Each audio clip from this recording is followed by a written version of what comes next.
We'd like to offer the upholders of this status quo viewpoint yet another major challenge. In Western Australia, during the live telecast of Apollo 11 in 1969, many viewers in that region of Australia, including Una Ronald, were to have an extraordinary experience.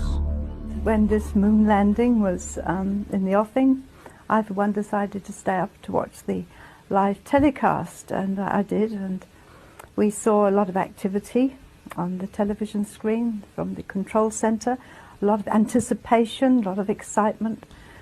But before we get to what happens next, we need to know how the TV coverage of Apollo 11 was supposed to have reached our screens.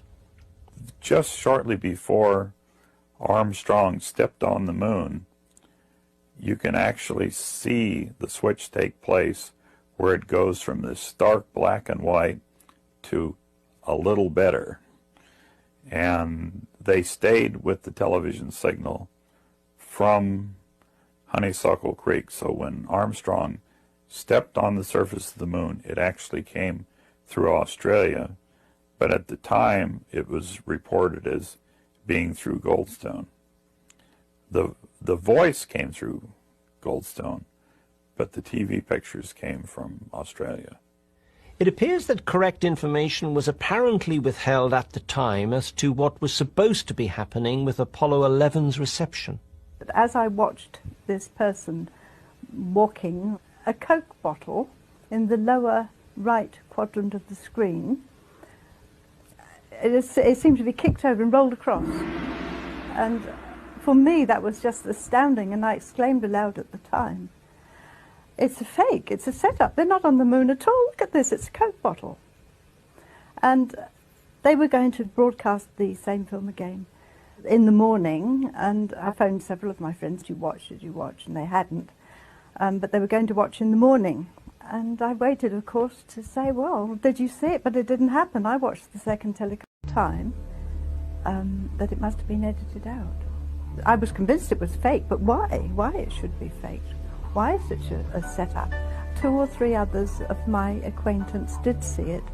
And furthermore, there were letters written to the West Australian newspaper. They mentioned the Coke bottle.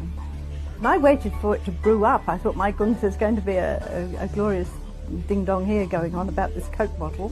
But suddenly there was nothing at all.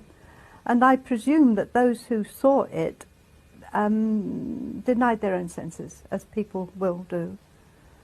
Began to think, well, they couldn't have seen it, or perhaps it was there and that was okay. They'd thrown some rubbish out of the spacecraft or something like that. It could have been. People will invent all kinds of solutions to what is not explained.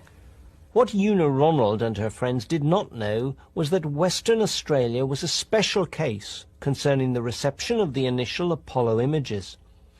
Contrary to the procedure for that continent set up by Honeysuckle Creek and Parkes, together with NASA and Australian TV, the Apollo 11 images were neither sent directly to Western Australia via satellite, nor was there a broadband link from Sydney in 1969. These images had to be sent over to Perth from Sydney by other means and then retransmitted locally. So for an engineer in the loop, aware of the hoaxed live TV coverage, there was motive for adding further additions to the scene. Moreover, here was an opportunity for someone in the know to manipulate the material before transmission across Western Australia. What does Una Ronald, who was in Western Australia at the time, think about these attempts at fakery? When I saw the Coke bottle, for me, the whole moon landing from that point was a fake. It was a setup. And if it was a setup, it must have been filmed somewhere on Earth. And it would have been filmed, to my way of thinking, in America, at some lonely site, or alternatively in a huge indoor